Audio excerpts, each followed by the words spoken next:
Depression is often misunderstood as sadness. From a psychological perspective, this is one of the most inaccurate ways to describe it. Sadness is an emotion. Depression is a condition of the mind. A person can feel sadness and still remain connected to life. Depression, however, slowly disconnects a person from meaning, motivation, and emotional resonance.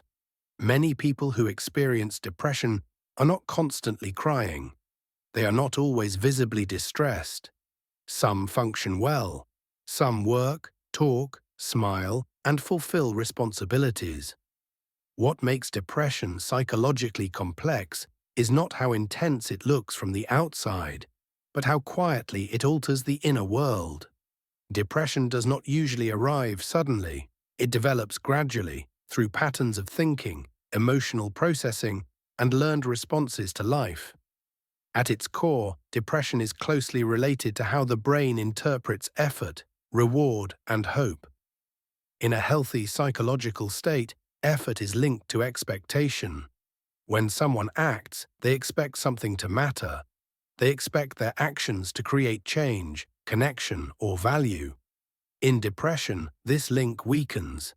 The brain begins to interpret effort as pointless. Motivation does not disappear because the person is lazy. It disappears because the mind no longer anticipates emotional reward. This is why telling a depressed person to try harder often fails. Psychologically, the system that makes trying feel worthwhile is impaired.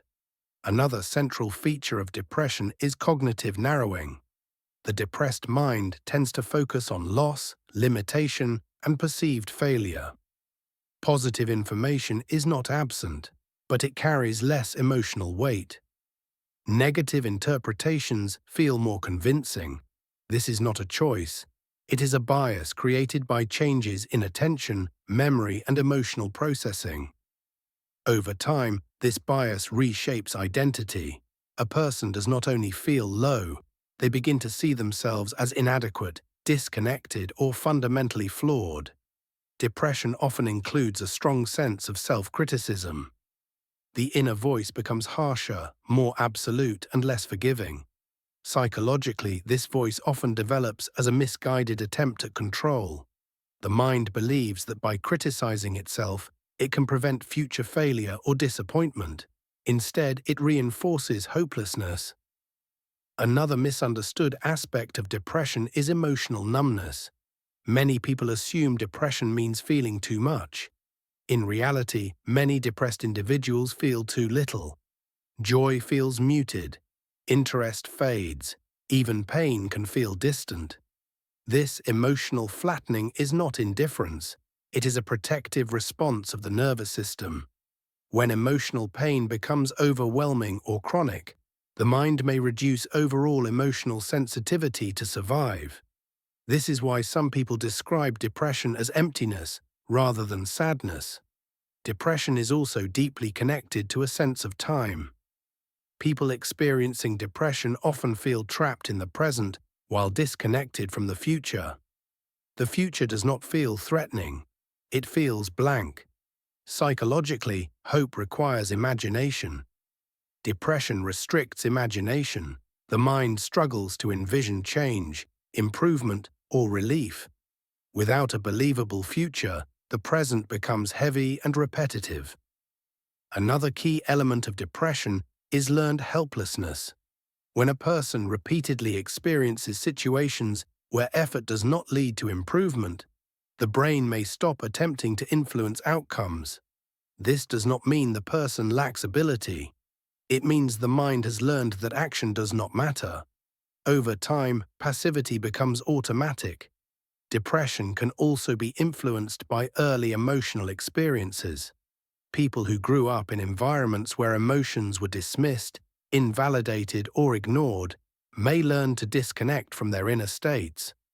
As adults, this disconnection can evolve into chronic low mood, emptiness, or loss of direction. Depression is not always caused by a single event. It often develops through accumulation, unprocessed loss, chronic stress, long-term emotional suppression, persistent feelings of meaninglessness. Each factor alone may be manageable. Together, they can overwhelm the system. Social isolation also plays a significant role.